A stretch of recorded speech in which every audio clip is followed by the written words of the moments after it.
Assalamualaikum warahmatullahi wabarakatuh. Saya Azahra Putri Mokodongan dengan NIM 10114222119. Di sini saya akan mengulas kasus malpraktik medis untuk memenuhi ujian akhir semester pada mata kuliah Hukum Kesehatan.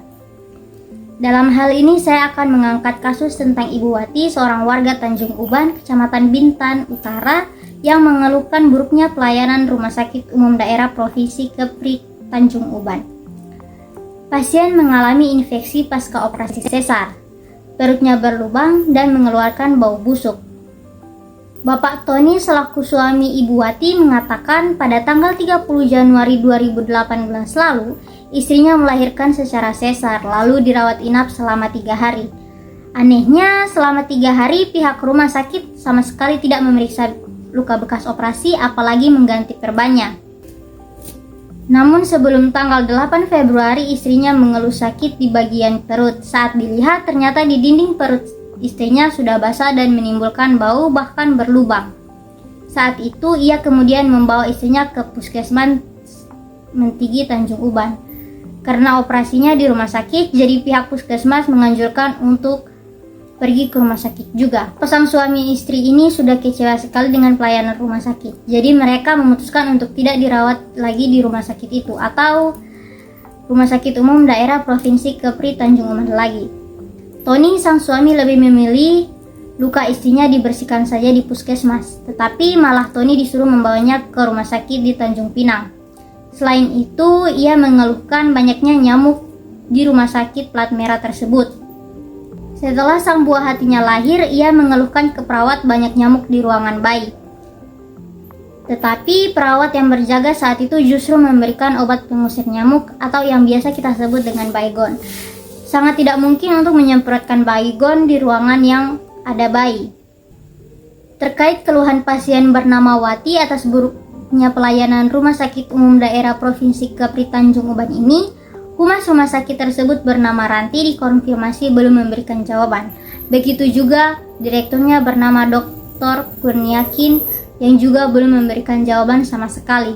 Kasus ini dapat dikategorikan sebagai kasus malpraktik keperawatan dengan pertimbangan yang pertama yaitu malpraktik pada dasarnya adalah tindakan tenaga profesional yang bertentangan dengan standar operasi prosedur atau SOP. Kode etik dan undang-undang yang berlaku baik disengaja maupun akibat kelalaian yang mengakibatkan kerugian atau kematian pada orang lain. Berkenan dengan poin ini adalah kondisi di mana pasien tidak mengalami pembersihan dan pergantian pembalut luka. Dengan poin ini adalah kondisi di mana pasien tidak mengalami pembersihan dan pergantian pembalut luka standar pasca operasi. Yang kedua, kelalaian atau ketidakhati-hatian dalam berbuat atau bertindak yang diakomodir pada pasal 1366 dan pasal 1367 ayat 3 KUH Perdata. Dalam kasus ini adalah keadaan lalai mengganti pembalut luka pasien yang seharusnya teridentifikasi saat melakukan kontrol ke ruangan pasca operasi yang ditempati pasien. Pasal 1239 KUH Perdata mengenai wan prestasi atau cedera janji, di mana terungkap melalui kondisi memburuknya pasien karena luka pasca operasinya tidak mengering serta menimbulkan rasa sakit. Selain itu, bentuk perlindungan hukum terhadap korban malpraktik diatur dalam Undang-Undang Nomor 8 Tahun 1999 tentang Perlindungan Konsumen, yaitu berupa pengaturan pertanggungjawaban untuk memberikan ganti rugi kepada korban malpraktik selaku konsumen sebagai akibat adanya kesalahan atau kelalaian dalam pelayanan kesehatannya atau malpraktik yang dilakukan oleh pelaku usaha, serta pengaturan pemberlakuan ketentuan hukum pidana yang disertai dengan pidana tambahan.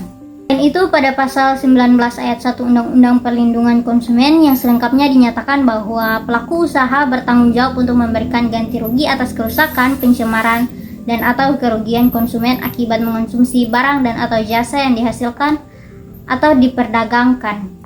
Selanjutnya, ganti kerugian yang dapat dimintakan oleh korban malpraktik menurut pasal 19 ayat 2 Undang-Undang Perlindungan Konsumen dapat berupa pengembalian uang. Dan pengulasan dari kasus yang sudah saya baca tadi. Wassalamualaikum warahmatullahi wabarakatuh.